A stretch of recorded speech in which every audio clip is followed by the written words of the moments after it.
As we continue to discuss the merits of the new ITF World Tennis Tour, the Transition Tour, as it was previously called. ITF President Dave Haggerty is the one spearheading the new system, and in response to the criticism by certain players and others in the sport, he has said, among other things, that this tour, the new tour, will enable more professional players to make a living and will not reduce the chance for players to enter the professional pathway. So with that as a backdrop, we welcome in Kris Dent, who is the Senior Executive Director of the ITF, to help us discuss this. Thanks for coming in. I know it's a complicated topic. Why, broad strokes, did the ITF feel these changes were necessary? Yeah, well, first of all, thanks for having me on this morning.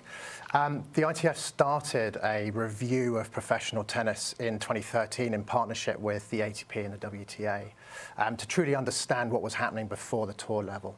And we looked at the playing data of every match from 2001 to 2013. And the findings that we had were shocking. 14,000 professional players a year, half of whom have never won $1 in prize money. 600 or less of those not even covering basic costs before coaching. Transition time from juniors to the top of the game increasing year on year and actually doubled in a decade. And a shrinking, actually, of the global game in the sense of how many nations were hosting. So it was clear that the system was broken. It was no longer fit for purpose. And of course, there's been some much publicized integrity issues as well at that bottom of the game. So what we wanted to do was to put in place a structure that addressed that had the long-term health and the long-term integrity of the game at its core. And really central to that principle, as we saw from your bumper earlier, is this idea of having a truly professional group of players who can earn a living from the game. Tennis is probably the only sport in the world that doesn't have a differentiation between minor league and major league.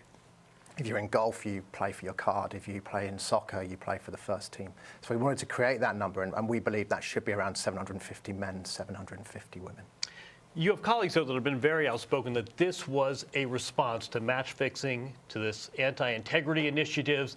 And one issue that's really stuck in the craw of a lot of people is that it says very clearly that stopping the live scoring at these low-level events is the way to attack the integrity.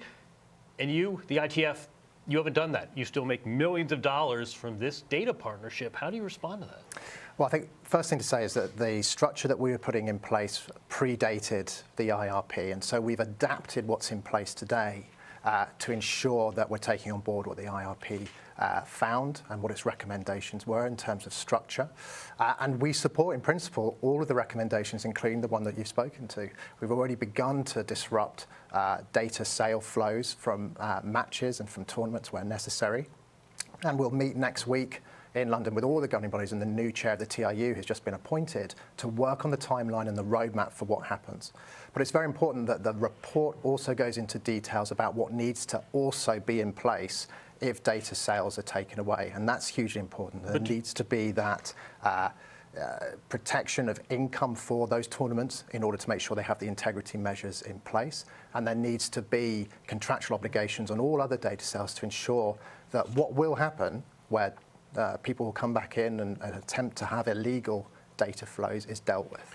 Well, I mean, I think the fact that millions of dollars are still going to the ITF through these data deals as these draw spots are being paired has really bothered a lot of people. There's a petition. It's got about 15,000 signatures objecting to these changes. How do you respond to all these players, coaches, parents, I mean, administrators? There are ATP players that have taken this up as an issue. Tony Nadal, I mean, this has really been a cleaving point in tennis. How do you respond to 15,000 people that are really offended by this tour? Well, first and foremost, I would say we understand the concerns. We're listening. I'm here today to communicate about the reasons why, because I do think there is a lot of misinformation about what is being attempted and why. But yes, we are very well aware of the concerns. We're listening to those. And already this week, we've set out some of the issues that we believe we can address. We've increased the draw sizes to 32 immediately. And that will increase over the year something like 2,500 places on the men's side. And it's important to remember the IRP states that events can no longer be any more than 7 days. So to increase more than that will require players to play more than once a day. There's player health issues there, which I think we need to look at before we bring more change. We've introduced new funding for 15,000 events, and we're in dialogue with the ATP in regards to reinstating points at 25,000. Fans, media often view this sport through the prism of the top players, but the fact of the matter is that the lion's share of professional tennis players are the rank and file, the proletariat, the guys who struggle to make a living on the lower tours.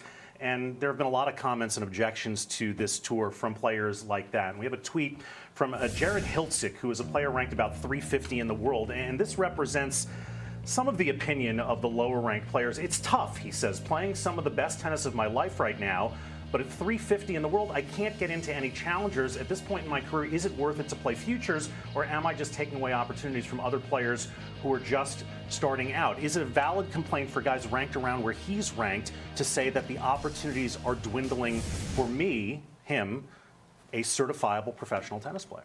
Yeah, look, if we look at the structure that we have on the women's side and the structure on the men's side, the big difference is there are points, WTA points still at 25,000. And we're catering for around 650 players. But not at the 15,000s anymore, right? That's the change? That's correct. And on the men's side, there are very, very few reduced levels of points, and that is what's causing exactly the situation that you've seen there, that the cut-offs at challenger level are much higher than they would have been, where they're catering for around 350 professional players.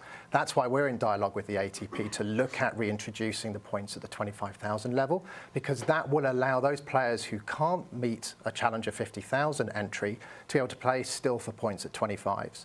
And it will then help to increase the number of tournaments hosting and increase the number of player opportunities. Another segment that complains that they're being injured by this is college tennis. That they say, look, the connective tissue that we used to have where college players used to be able to segue into the pro tour, that's gone. And I have to tell recruits now they're not going to be able to do what they used to do. What do you say to the college tennis community that feels really injured by this? Well, the USTA have taken this exceptionally seriously, and over the last year have had working groups who are looking at the ways in which they make adjustments to their national pathways to feed and complement what is at the international level. So as an example, they've introduced new pre-qualifying events for players, which turns wildcards into merit places. And we support that principle. We believe that wildcards should be, wherever possible, on merit. And again, we've introduced new rules in the last 24 hours, which will allow tournaments to be able to put those pre-qualifying events on for merit places that come in. That allows that pathway. Kris, we appreciate your coming in to speak about this complicated issue. And for our viewers who want to hear the opposing viewpoint, Jared Hiltzik, the player who issued that tweet earlier in the segment, we're going to have him on next week. Kris, thanks for stopping by.